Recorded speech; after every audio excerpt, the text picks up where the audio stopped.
what would you do for all the listeners? And you said, prepare. Yeah, you got to be prepared. Too many people, they'll hear this podcast and they'll think, oh, that's a great one.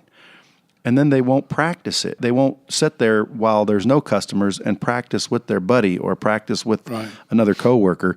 And then by the time they actually get up to the situation, they deliver it wrong, or it's not practice, drilled, and rehearsed. Preparation is really, really crucial. Because here's what I know. If I'm going to get better at any skill, 4 things have to happen. I have to learn what it is I don't know. I have to figure out how do I apply that learning to actually help me get better. I have to then go and practice that until I get good at it, until I get it in my spine, and then I better demonstrate that I know that by actually doing it in real life. And what I do is I take openings, questions, telling the story, answer questions, objections, and asking for the business, and I show people, how do you coach these situations?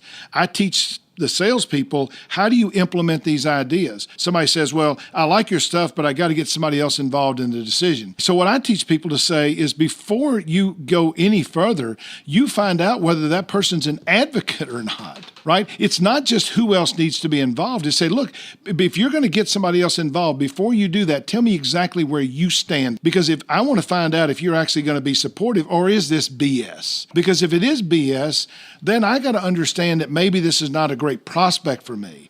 One of the things I try and get salespeople to understand, my belief is I can take anybody who wants to be great at selling and I can teach them how to be great at selling. But if you're calling on the wrong people, if you're calling on people who can't buy, won't buy, you're going to fail.